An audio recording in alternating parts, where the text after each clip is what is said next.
9절에서 11절 말씀입니다. 이사야서 40장 9절에서 11절 말씀. 구약 성경 1014쪽 15쪽에 있습니다.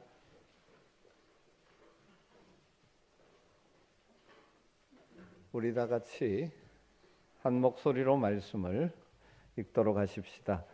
아름다운 소식을 시온에 전하는 자여, 너는 높은 산에 오르라. 아름다운 소식을 예루살렘에 전하는 자여, 너는 힘써 소리를 높이라. 두려워하지 말고 소리를 높여 유다 성들에게 이르기를, 너희의 하나님을 보라 하라.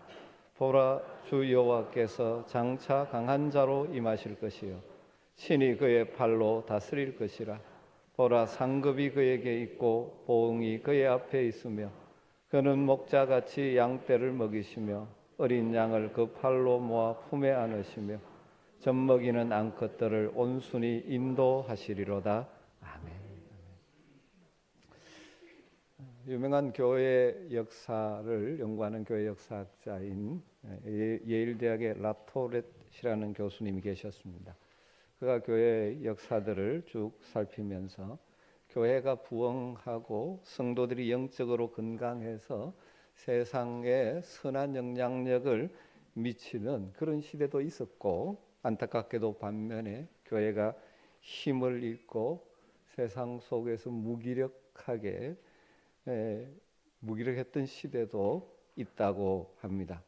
그러면서 교회가 힘을 잃고 세상에 선한 영향력을 미치지 못했던 그런 무력한 시대들을 살펴보면서 한 가지 공통점이 있음을 발견했다고 합니다. 그런 시대의 교회들은 예외 없이 세상 환경에 순응하고 그 당시 세상의 가치관에 집착하다가 교회의 정체성, 시간과 공간을 초월하는 영원한 교회의 정체성을 잃어버린 시대였다는 것입니다. 여러분, 교회는 교회다워야 합니다. 성도는 성도다워야 합니다. 그래야만 이 타락한 세상에 선한 영향력을 미칠 수가 있습니다. 물론 세상 시대의 흐름을 무시해서는 안 되지만, 본질적이지 않은 과거의 형식만을 고집해서는 안 되지만, 중요한 것은 하나님의 교회가 교회로서 가지는 절대적 정체성, 교회의 특성을 상실하면 그건 사람들의 모임이지 하나님의 백성의 공동체 교회가 아닌 것이죠. 그런 교회는 세상에 선한 영향력을 미칠 수가 없습니다. 교회가 교회다운 정체성을 지키는 것 중에 중요한 한 가지는 바로 타락한 세상을 향하여 복음의 메시지를 선포하는 것입니다. 교회가 교회다운 모습을 갖추고 세상에 선한 영향력을 미쳤던 시대를 보면 교회나 성도들이 그 삶 속에서 말씀의 원리대로, 복음의 원리대로 살아가고 있었고, 그래서 세상을 향하여 복된 생명의 소식을 증거하기 위해서 분투하던 시대였습니다.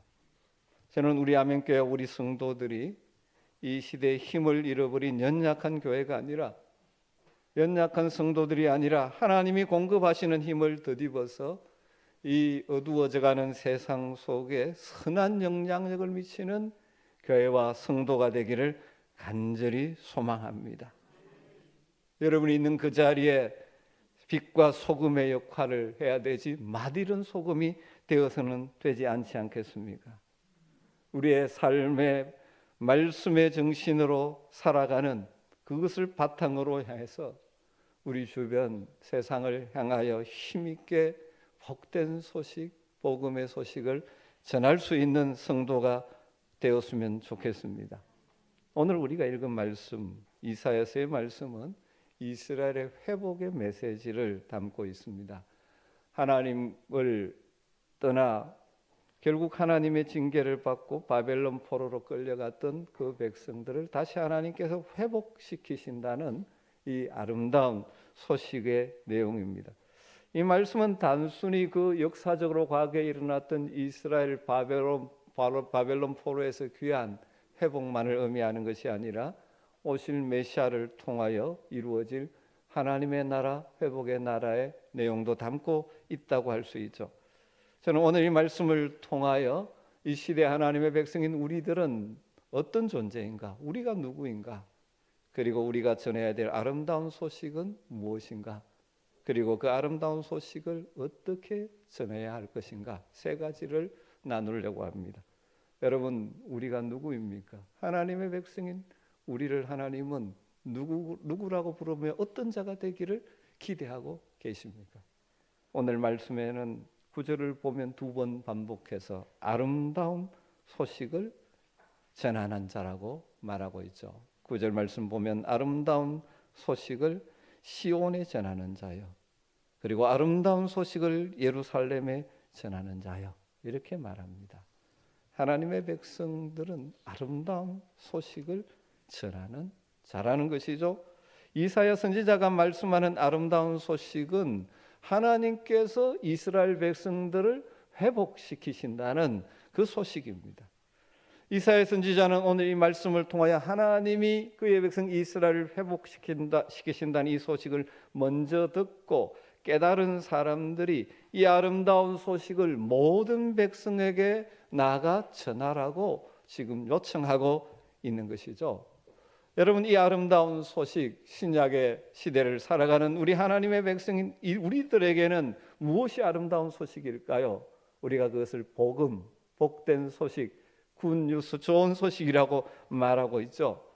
하나님께서 우리 인생을 구원하기 위해서 그 아들 예수 그리스도를 이 땅에 보내주시고 우리 주님 십자가에 못 박혀서 우리의 모든 죄를 담당하셔서 우리를 죄로부터 자유케 해주시고 사망 권세를 깨뜨리고 부활하셔서 우리를 두렵게 하는 사망의 권세로부터 자유롭게 해주신 영원한 생명을 누리게 해주셨다는 복음의 소식이 무엇보다 아름다운 소식이지 않습니까? 하나님께서 저와 여러분에게 이 아름다운 소식을 알게 해주셨고 깨닫게 해주셨고 믿게 해주셨습니다. 그래서 우리는 이 땅을 살아가지만 하나님을 아바 아버지라고 부르며 하나님의 도우심을 받으며 이 험한 세상을 이기며 살아갈 수 있는 복된 하나님의 자녀들이 되었습니다. 그리고 하나님의 다스림을 받으며 하나님의 인도하심을 따라 살아갈 수 있는 이 땅에 발붙이고 살지만 하늘의 시민권을 가진 하늘 백성으로 불러주셨습니다. 이런 아름다운 소식을 알고 있는 우리들에게 하나님이 기대하시는 사명은 그 아름다운 소식을 전하는 자가 되라는 것이죠. 사랑하는 성도 여러분, 우리는 영광스러운 하나님의 자녀들입니다. 우리는 하나님 나라의 백성들입니다. 우리가 자격이 있어서가 아니었죠. 예수 그리스도의 십자가를 통하여 그의 이름을 믿는 자들에게 하나님의 자녀가 되는 권세를 주신다는 약속의 말씀대로 우리에게 하나님의 자녀가 되는 권세를 주셨습니다. 하나님의 백성이기에 하나님의 다스림을 받으며 무한하신 하나님으로부터 공급받아 이 험한 세상을 이기며 살아가는 하늘 백성들이 되었습니다. 이 놀라운 특권에는 사명이 동반되어지는 것이죠. 바로 이 복된 소식, 아름다운 소식을 전하는 자입니다. 오늘 이사야 선지자는 우리를 향하여 아름다운 소식을 전하는 자라고 부르고 있는 것이죠. 그렇다면 우리가 전해야 될 아름다운 소식은 무엇일까요? 한 문장으로 표현하면 하나님을 보라라는 것입니다. 하나님을 보라. 9절을 다시 보겠습니다. 아름다운 소식을 시온에 전하는 자여 너는 높은 산에 오르라. 아름다운 소식을 예루살렘에 전하는 자여 너는 힘써 소리를 높이라. 두려워 말고 소리를 높여 유다 성읍들에 이르기를 너희 하나님을 보라 하라. 아름다운 소식의 핵심은 하나님을 보라 하는 것입니다. 하나님은 영이시기 때문에 우리의 육신의 눈에 보이지 않죠. 그래서 영적인 눈이 어두운 자들, 뜨지 못한 자들은 하나님을 보지 못합니다. 그러기에 자기의 욕심을 따라 이 세상을 살아가고 있죠. 하나님 없이 살아갑니다. 그들에게 하나님을 보라고 초청하라는 것이죠.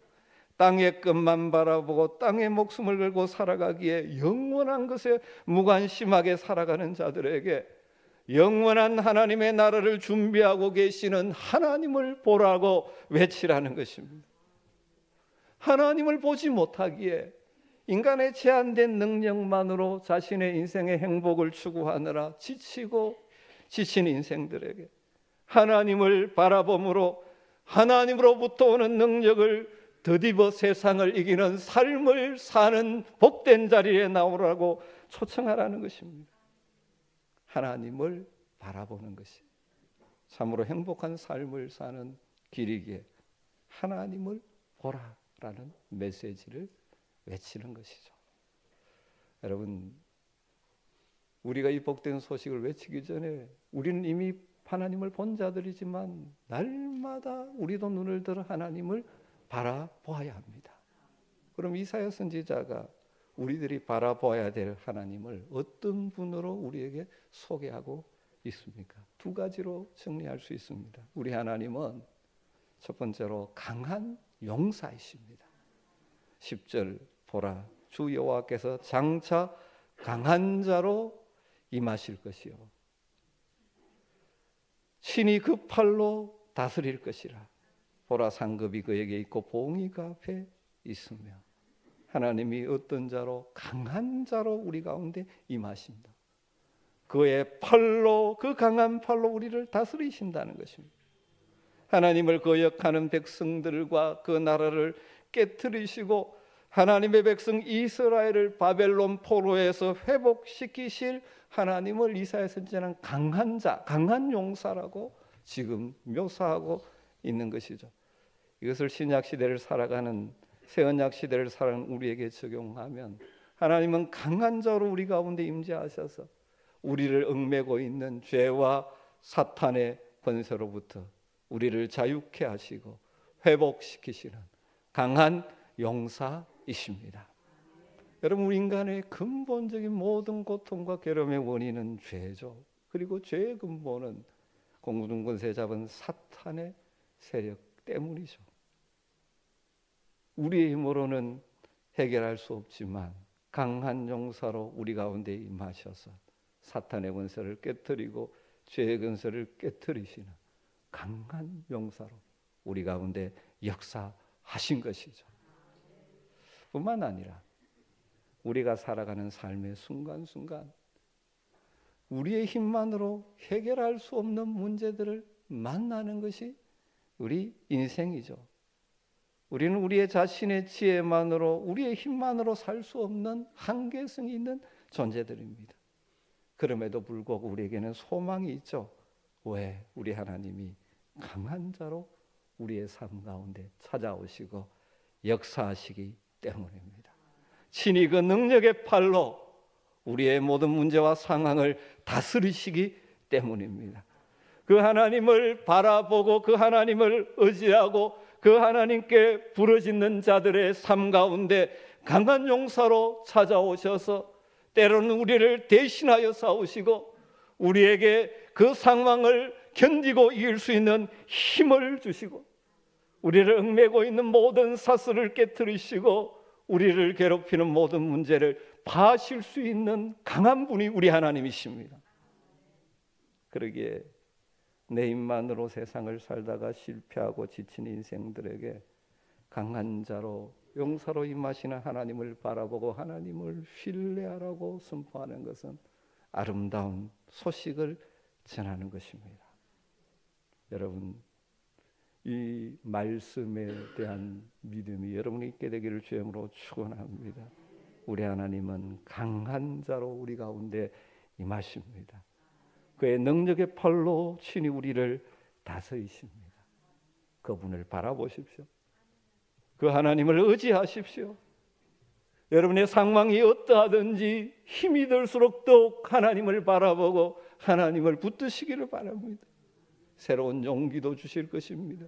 필요한 지혜도 주실 것입니다. 새로운 소망도 주실 것입니다. 우리가 바라봐야 할 그 하나님은 강한 용사이십니다. 또 두 번째로 이사야 선지자는 우리 하나님을 선한 목자로 소개하고 있습니다. 이사야 선지자가 하나님을 보라고 외치면서 소개하는 우리 하나님은 선한 목자이신 하나님이십니다. 11절 말씀이죠. 우리 11절 말씀을 같이 한번 읽어보겠습니다. 그는 목자같이 양무리를 먹이시며 어린 양을 그 팔로 모아 품에 안으시며 젖먹이는 암컷들을 온순히 인도하시리로다. 아멘. 우리 하나님은 강한 용사, 승리하는 용사로서 우리의 삶에 승리를 주시는 분일 뿐만 아니라 부드러운 선한 목자의 모습으로 우리 가운데 찾아오시고 일하시는 분이십니다. 우리가 그 하나님을 바라볼 때 하나님은 목자같이 우리의 삶 가운데 역사해 주실 것입니다. 목자 같다는 표현 속에 어떤 역할을 하신다는 것을 담고 있습니까? 목자이신 우리 하나님은 첫 번째로 우리를 먹여 주십니다. 양무리를 먹이시며, 그렇게 다르게 말하면 우리의 진정한 필요를 채워 주시는 분이십니다. 우리는 우리의 욕심을 따라 구할 때도 많지만 그 욕심을 채워 주시는 것이 아니라 진정한 필요를 채워 주시는 분이십니다. 헛된 욕망을 추구하다가 가라앉은 우리의 심령에 충만한 은혜를 부어주시는 분이십니다. 여러분, 선한 목자 되신 우리 주님이 먹여주시는 양식을 먹으며 사는 여러분 되시기를 주의 이름으로 축복합니다. 우리 하나님 그분은 두 번째로 우리를 보호하여 주시는 분이십니다. 이사야 선지자는 이렇게 표현합니다. 어린 양을 그 팔로 모아 품에 안으시며. 여러분, 이 장면이 상상되어집니까? 목자가 어린 양을 모아서 품에 안고 있으시는 모습. 양같이 스스로 자신을 지킬 힘이 없는 우리를 그의 품에 안아주시며 우리가 처한 모든 상황과 위협에서 우리를 안고 보호하시며 걸어가시는 목자 같은 분이 바로 우리 하나님이십니다. 세상에 몰려오는 거친 파도들을 넉넉히 거슬러 올라갈 수 있도록 우리를 안고 걸어가시는 하나님. 그 하나님을 바라보라는 것입니다. 또 우리 하나님 그분은 우리를 인도하시는 분이라고 소개하고 있습니다. 우리를 인도하시는 분.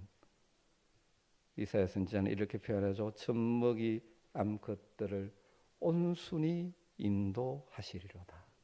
여러분, 우리를 생명의 길로 인도하십니다. 풍성한 꼴이 있는 인생의 길로 인도하십니다. 우리를 인도하시되 강압적인 방식이 아닌 온순히 부드럽게 인도하시는 분이십니다. 여러분, 먼저 우리가 이 하나님을 바라봐야 합니다.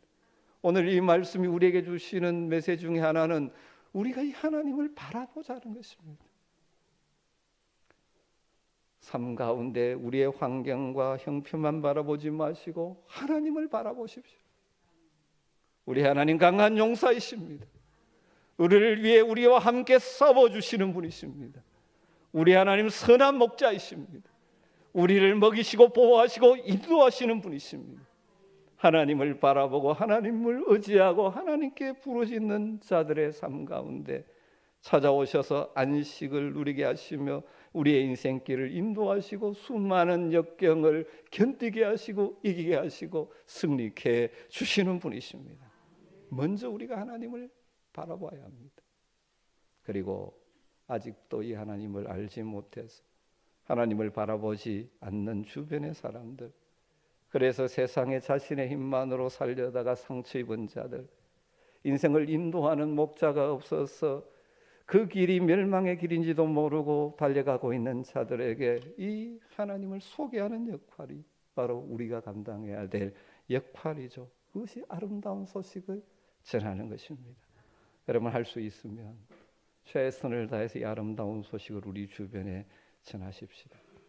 직접 전하기 힘드시면 이 아름다운 소식이 선포되어지는 이 예배 자리로 초청하십시다. 우리가 이 가을에 이 일을 놓고 기도하며 품고 다음 주일은 우리가 초청주일로 정하고 있습니다. 여러분이 할 수 있는 영역에서 아름다운 소식을 전하는 자의 역할을 감당할 수 있게 되기를 주의 이름으로 축복합니다. 간절히 소망하는 것은 여러분을 통하여 하나님을 보게 되는 생명들이 많게 되기를 주의 이름으로 축복합니다. 그런데 마지막으로 아름다운 소식을 전할 때 우리는 어떻게 전해야 하겠습니까? 9절 말씀을 다시 보면 아름다운 소식을 시온에 전하는 자여 너는 높은 산에 오르라. 아름다운 소식을 예루살렘에 전하는 자여 너는 힘써 소리를 높이라.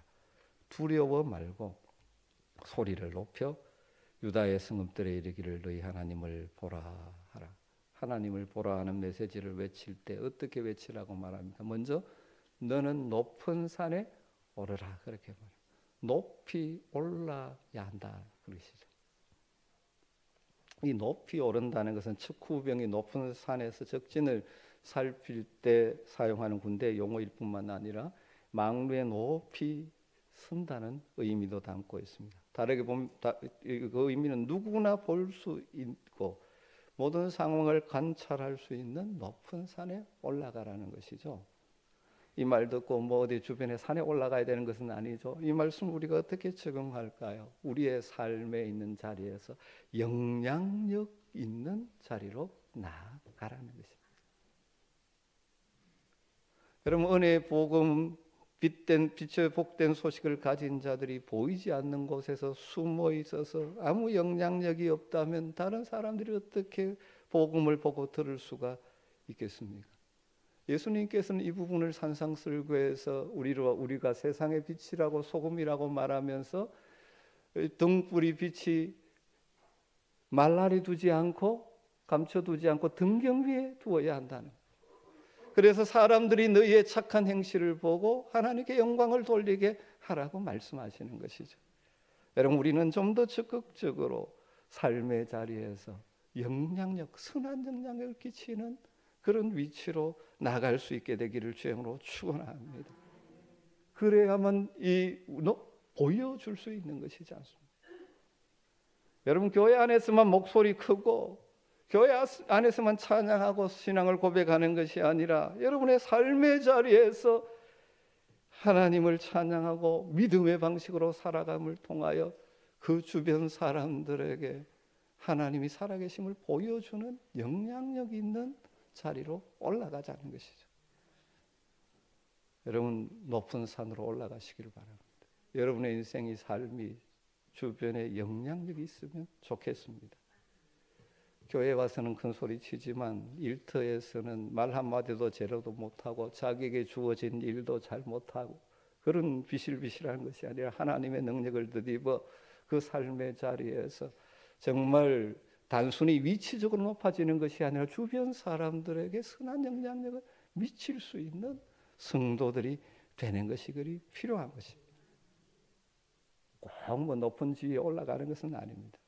여러분 어떤 공동체도 꼭 지위가 높다고 영향력이 큰 것이 아니고 그 사람의 인격과 됨됨이 때문에 주변에 영향력을 끼치는 사람들이 있죠.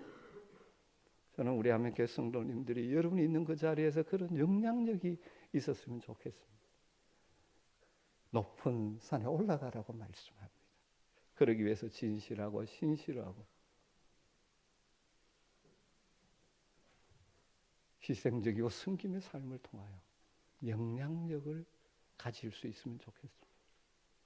그리고 두 번째는 소리를 높여야 합니다. 소리를 높여야. 아름다운 소식을 예루살렘에 전하는 자에게는 힘써 소리를 높이라. 두려워 말고 소리를 높여. 두 번 반복해서 소리를 높이라. 여러분 아름다운 소식을 가지고 있는데 침묵하고 있으면 그것이 필요한 자들에게 아무런 의미가 없지 않습니까? 여러분이 영향력 있는 자리에 올라갔다 해서 거기에서 아무 소리가 없으면 의미가 없죠. 여러분 삶의 자리에서 소리를 외쳐야 됩니다. 초대 예루살렘 교회 성도들이 두려워 벌벌 떨고 있어서 아무 소리 못하지만 오순절 성령 강림한 후에 그들이 입이 열려서 소리를 외쳤죠. 여러분에게 성령의 충만함이 있기를 주님으로 축원합니다. 여러분의 삶의 자리에서 여러분 소리를 낼 수 있으면 좋겠습니다. 무슨 소리를 내야 합니까? 내가 만난 하나님을 간증할 필요도 있겠죠. 기회를 따라 주님 때문에 내 인생이 이렇게 바뀌었다는 이야기도 할 수가 있겠습니다. 그리고 적극적으로 그들을 하나님을 예배하는 복된 자리로 초청하는 소리도 필요합니다. 방법은 다양하지만 소리를 높이라고 말합니다. 여러분의 아름다운 소식을 소리 높여 전할 기회를 만들기 위해서 교회적으로 이 새생명 축제를 연 것이죠. 여러분 초청장을 사용하시든지 전화를 하시든지 문자를 하시든지 만나시든지, 어제 어떤 장로님은 이 태신자하고 전심 약속을 하고 만나 초청을 하기 위해서 가시는 모습도 봤습니다. 여러분 만나 아름다운 소식을 전하기 위해서 소리를 내셔야 합니다. 가만히 있는데 누가 듣겠습니까? 예수님께서 물 한 그릇을 접촉점 삼아서 사마리아 성수가성 여인의 영혼의 상태를 진단하시고 그가 스스로 삶의 구주가 필요하다는 것을 직시하게 만드시고 결국 그를 믿음의 자리로 이끄시지 않았습니까? 예수님께서 그 여인을 보고 입을 다물고 계셨다면 이 구원의 역사는 일어나지 않을 것이죠. 여러분 이분께 여러분의 방식으로 소리를 높여보시기를 부탁을 드립니다. 그리고 마지막으로 두려움을 극복해야 합니다. 두려워 말고 이렇게 말하죠. 여러분 우리가 이처럼 소리를 높이는 것을 어렵게 만드는 것은 우리 마음에 찾아오는 두려움 때문입니다. 내가 말하면 저 사람이 거부하지 않을까 하는 두려움, 내가 이런 이야기를 하면 저 사람이 나를 어떻게 생각할까 하는 두려움, 내가 했는데 내 말을 전혀 무시할까 자존심 상할 것 같은 두려움, 다양한 두려움, 우리가 복음의 복된 소식을 전하는 데 방해하는 각종 두려움을 성령의 능력으로 극복하여 아름다운 소식을 전하는 자의 모습을 회복할 수 있기를 간절히 주의 이름으로 축복합니다. 하나님이 우리에게 요구하는 삶은 이뿐만 아니라 모든 상황에서 두려워하지 말라는 것이 하나님의 명령이지 않습니까? 성경에는 두려워하지 말라라고 참 많이 말씀하죠. 그런데 두려워하지 말라고 우리에게 명령하고 말씀하실 때 꼭 따라오는 약속이 있습니다. 왜 우리가 두려워하지 않을 수 있느냐? 내가 너와 함께 한다는 것입니다. 사도행전 26장에 보면 죄수의 신분에 있는 바울이 이 총독과 왕 앞에서, 베스도 총독과 아그리파 왕 앞에서 담대하게 복음의 메시지를 외치는 장면이 나옵니다. 그곳에 현직 최고의 권세를 가진 총독, 유대 총독, 로마 총독 베스도가 있었죠. 바울이 전하니까 그는 바울을 향해 미쳤다 그렇게 말합니다. 우리가 때로는 복음을 전하면 미쳤다 말을 들을 수도 있습니다. 그렇다고 바울은 입 다물지 않습니다. 아그리파 왕은 관심을 가지는 척하지만 결국 거부합니다. 네가 적은 말로 나를 권하여 그리스도인이 되게 하려는 도다 말합니다. 그런 사람도 만날 것입니다. 관심을 가지는 것 같은데 결국은 거부하는 사람도 있을 것입니다. 버니게처럼 무반응 냉소주의자도 만날 수 있습니다. 그럼에도 불구하고 바울은 담대하게 외치는 것입니다. 우리의 할 일은 전하는 것입니다. 그 열매는 성령의 역사에 달려있기 때문이죠. 여러분 두려움이 없어지면 복음을 전하겠다, 뭘 하겠다 그렇게 생각하지 마십시오. 어떤 분이 이런 말을 남겼습니다. 용기가 무엇이냐? 용기는 두려움이 없는 상태가 아니라 두려움이 있지만 믿음으로 순종하는 것이 용기라고 말했습니다.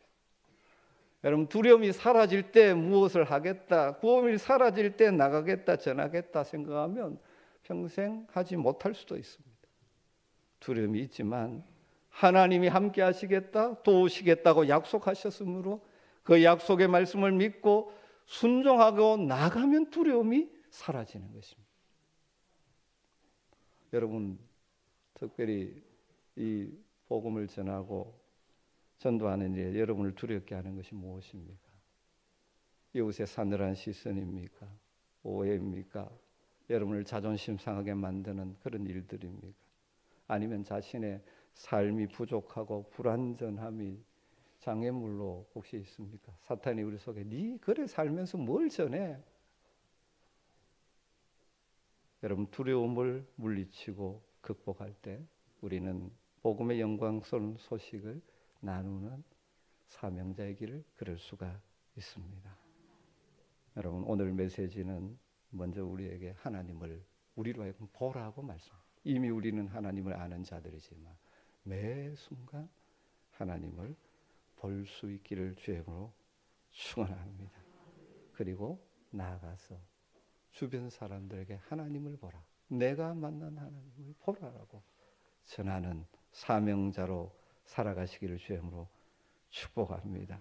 우리 주님은, 우리 하나님은 죄와 사탄의 권세를 깨트리시는 강한 용사, 우리의 삶의 모든 문제를 넉넉히 이기도록 우리와 함께 도우시며 우리와 함께 싸우시는 용사이십니다. 그리고 그 무한한 사랑으로 우리를 인도하시는 선한 목자이십니다. 이 하나님을 바라보고 의지함으로 이 광야 같은 세상을 이기며 살아갈 수 있게 되기를 주의 이름으로 축복합니다. 이 하나님을 아는 자답게 침묵하지 않고 우리 주변의 사람들에게 복음의 소식을 전하고 나누는, 아름다운 소식을 전하는 자의 발걸음이 복되다고 하셨는데, 여러분의 발걸음이 그런 복된 발걸음이 되시기를 주의 이름으로 축복합니다. 여러분, 그래서 우리 근본 새 생명 축제가 영혼 구원의 잔치의 현장이 될 수 있기를 기도하며 힘쓰십시다. 우리 모두 함께 하나님의 사랑의 통로로 이번에 쓰임 받을 수 있게 되기를 소망합니다. 하나님의 축복의 손발로 쓰임을 받으십시다. 우리 교회가 수많은 이웃들에게 희망의 등대가 되기를 소망합니다. 우리 교회가 축복의 센터가 되도록 하나님의 사랑을 알려주십시다.